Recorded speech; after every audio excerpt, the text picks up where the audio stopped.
Now let's move on to the most important topics of head and neck, fascia and muscles, a general overview. So while we dissect, we go by layers, isn't it? Skin, superficial fascia, deep fascia, muscles. So here, the deep fascia of the neck is called deep cervical fascia or fascia coli. This deep cervical fascia is further divided into three layers from out to in. So the outermost layer is the investing layer of deep cervical fascia. This investing layer of deep cervical fascia, it sort of invests or encloses the superficial muscles of the neck and then extends above and below. So starting from the midline, this investing layer of deep cervical fascia, it forms the roof for the anterior triangle. Then it splits to enclose the sternocleidomastoid. It continues as the roof of the posterior triangle. Then it splits to enclose the trapezius muscle. Then across the midline, it joins with the fascia of the opposite side. Similarly, when we trace it up, it continues to enclose the submandibular gland and then the parotid gland. Further details of this you'll be learning later. Then the intermediate layer, that's the pretracheal layer of the deep cervical fascia. It covers the anterior and the sides of the trachea. It encloses the thyroid gland. And the deeper one, the prevertebral layer of the deep cervical fascia, it covers the anterior aspect of the cervical vertebra and then it encloses the pre and the paravertebral muscles. So this is a cross section. Here you can see the trachea, behind the trachea the esophagus, the trachea on either side with the thyroid gland, it's enclosed by the pretracheal fascia. The red one is the investing layer of the deep cervical fascia. It lies beneath the platysma, which is a subcutaneous muscle. Okay. So anteriorly it encloses the sternocleidomastoid. It forms the roof of the anterior triangle. Posteriorly, investing layer of the deep cervical fascia, it forms the roof for the posterior triangle and then encloses the trapezius muscle. Whereas the prevertebral layer of the deep cervical fascia, as it encloses the pre and the paravertebral muscles, it forms the floor of the posterior triangle. Also, this prevertebral layer, it continues to enclose the proximal part of axillary artery and the brachial plexus, and that part it's called as axillary sheath. Between the pretracheal and the prevertebral fascia, you can see a structure enclosed within the blue, the dark blue, that's the carotid sheath. This carotid sheath encloses the common carotid artery, the internal jugular vein, and the vagus nerve in between.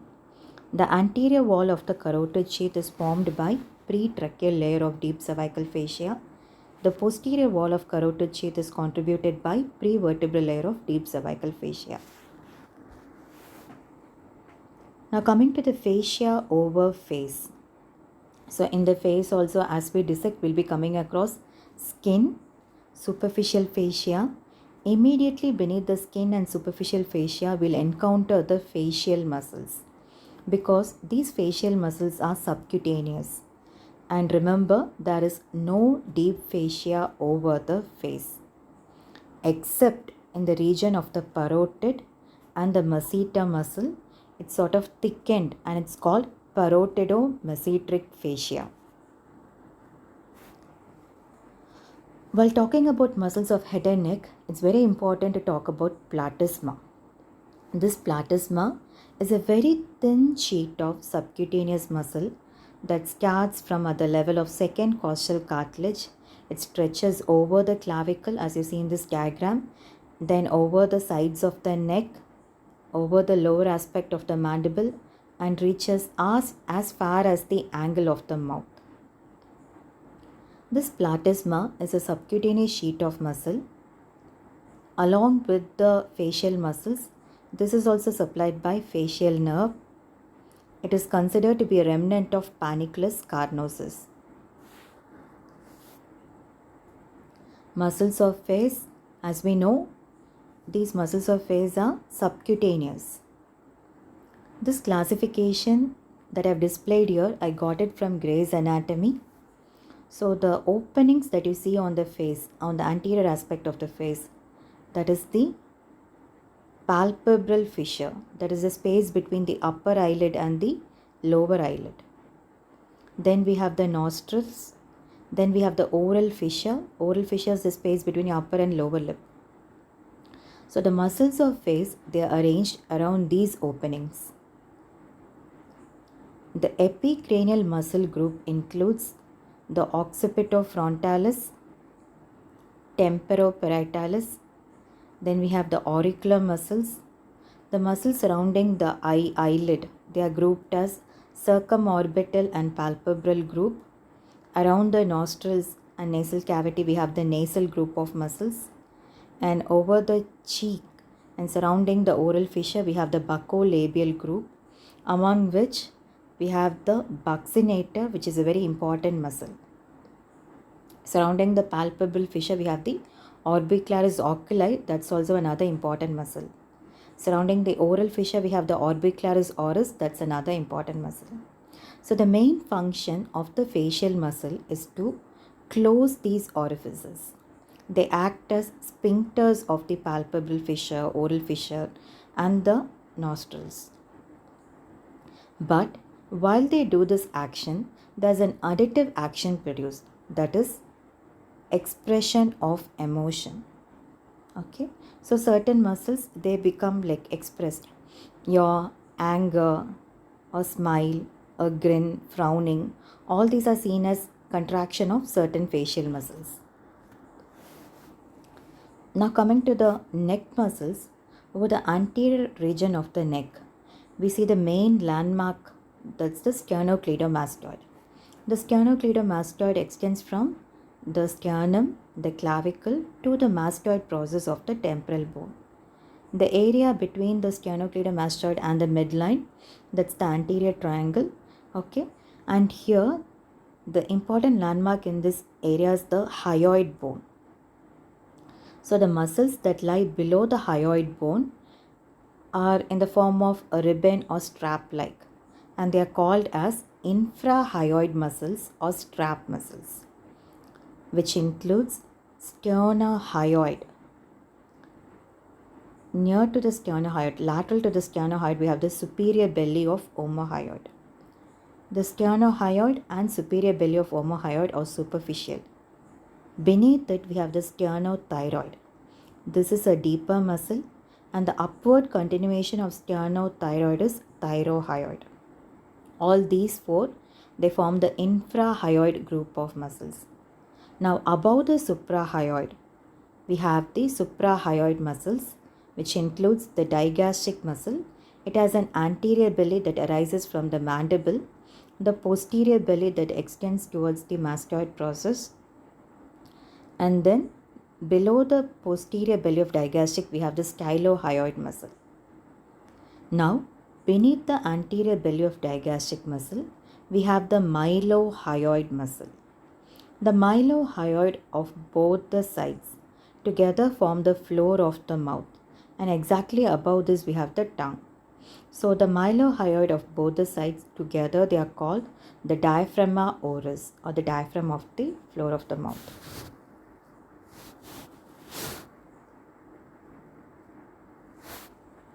Neck muscles will continue. So over the sides of the neck, we have the posterior triangle in the area extending between the sternocleidomastoid and the trapezius. Over this region, we'll come across the scalenii muscles. The scalenus muscles are three: scalenus anterior, scalenus medius, and scalenus posterior, of which the scalenus anterior is an important landmark because this divides the subclavian artery into three parts. Another important clue to identify the trunks of the brachial plexus in this area is that between the scalenus anterior and the scalenus medius, we can see the trunks of the brachial plexus emerging out. Muscles of tongue. The tongue is a muscular organ. It's made up of both extrinsic and intrinsic skeletal muscles. The extrinsic muscles of the tongue include genioglossus, that comes from the genial tubercle of the mandible, hyoglossus from the hyoid bone, styloglossus from the styloid process of temporal bone, palatoglossus from the soft palate. Chondroglossus is a detached part of hyoglossus. Intrinsic muscles of the tongue includes the superior and inferior longitudinal muscles, transversus linguae, verticalis linguae. The extrinsic muscles of the tongue, they come from different bones and insert into the tongue. They alter the position of the tongue. Whereas the intrinsic muscles of the tongue, they change the shape of the tongue. Of the muscles mentioned here, genioglossus is very important. It sort of protrudes the tongue out. And in its paralysis, the tongue falls back and obstructs breathing. Therefore, it is considered to be the safety muscle of tongue. All the muscles of the tongue are supplied by the 12th cranial nerve, that's the hypoglossal nerve, except palatoglossus. Muscles of mastication. So all of us know that mandible is the only movable bone of the skull, and it articulates with the temporal bone to form the temporomandibular joint. So this is very important in mastication, movement of the mandible. There are 4 muscles which are going to help this: temporalis, masseter, medial pterygoid, lateral pterygoid.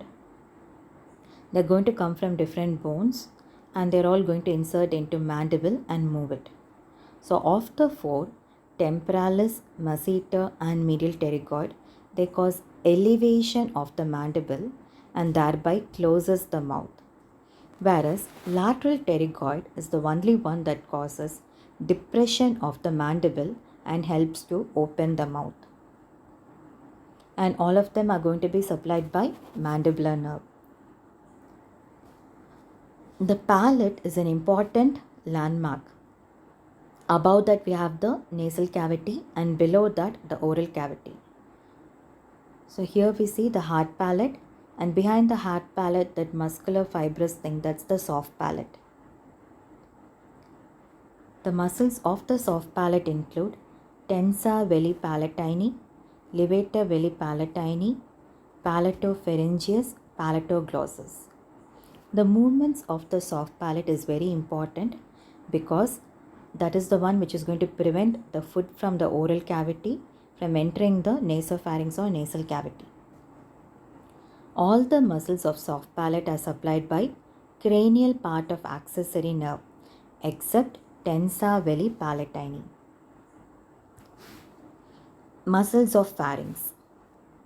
The muscles of pharynx are arranged as outer circular layer and inner longitudinal layer. The outer circular or the constrictor muscles are 3 in number: superior constrictor, middle constrictor and inferior constrictor. The contraction of these constrictor muscles will initiate a sort of peristalsis and push the food bolus downwards. The inner longitudinal muscles include stylopharyngeus. Salpingopharyngeus comes from the auditory tube, cartilaginous part of the auditory tube, and then palatopharyngeus. All of these muscles are supplied by cranial part of accessory nerve except stylopharyngeus. A small word about pharynx. So this sagittal section is very important in head and neck. You can identify the hard palate, the soft palate. Above that what you see is the nose. Here the lateral wall of nose is seen, where you see the 3 bony shelf-like projection covered by the mucous membrane. Those are the superior concha, the middle concha and inferior concha. The space below these concha are the meatus, into which the paranasal sinus open. And behind the nasal cavity, that is the nasopharynx, where the auditory tube opens. Below the palate is the oral cavity, where you can see the tongue. The epiglottis is marked Below the epiglottis, that is the larynx. So behind the nasal cavity is the nasopharynx. Behind the oral cavity is the oropharynx. Behind the larynx is the laryngopharynx. Muscles of larynx. So the larynx also consists of extrinsic muscles and intrinsic muscles. We'll be learning the details later. Please remember that the main action of the intrinsic muscles of the larynx is to be on the vocal cord. Okay, they are responsible for producing the movements of the vocal cord. For adduction of vocal cord, abduction of vocal cord, for tensing or for relaxing the vocal cord. And this is very important both for air entry and exit as well as for phonation, for speech. All the intrinsic muscles of larynx are supplied by recurrent laryngeal nerve except cricothyroid. Another important thing to remember is that the only intrinsic muscle of larynx, that is the intrinsic muscle which is going to act on the vocal cord, that lies outside the larynx is cricothyroid. A few words about the cartilages of larynx. Larynx or the voice box, the skeletal framework, the framework of it is made up of cartilages. The unpaired cartilages of the larynx include the thyroid cartilage, below that the cricoid cartilage, and in the second picture you can see that green leaf-shaped cartilage, that's the epiglottis. All these three are unpaired. Okay, the one below, the blue one, pyramidal shaped, that's the arytenoid cartilage. Sitting on top of it, that light purple color, that's the cornicate, and top of the cornicate there's another small cartilage called the cuneiform cartilage. All these three are paired cartilages. And all these cartilages are going to be made up of hyaline cartilage, except epiglottis, cornicate, cuneiform, and a very small part of the arytenoid, that is the apex and the vocal process, are made up of elastic cartilage. Muscles of eyeball. Muscles that move the eyeball, they are called the extraocular muscles. They are responsible for moving the eyeball upward, downward, medially or laterally. Okay, so these skeletal muscles, they come under two groups. The recti muscles or the straight muscles, they are 4 in number: superior rectus, inferior rectus, medial rectus, and lateral rectus. And the two oblique muscles, superior oblique, inferior oblique. And there's one muscle, one extraocular muscle, that is going to insert into the upper eyelid and going to move the upper eyelid. That's called the levator palpebrae superioris. The nerve supply of the extraocular muscles is interesting, easy to remember. SO4, superior oblique, is supplied by the 4th cranial nerve. LR6, the lateral rectus, is supplied by the 6th cranial nerve, the abducent nerve. And all the others are supplied by the 3rd cranial nerve, the oculomotor nerve. Muscles within the middle ear cavity. The ear is divided into external ear, middle ear, inner ear. All of them have different components and different function. Within the middle ear cavity, there are two important muscles, the tensor tympani and the scapedius. The tensor tympani, it pulls the handle of malleus and sort of tenses your tympanic membrane. And this is supplied by mandibular nerve. The scapedius, it pulls the scapes laterally and dampens the sound vibrations. This is supplied by facial nerve.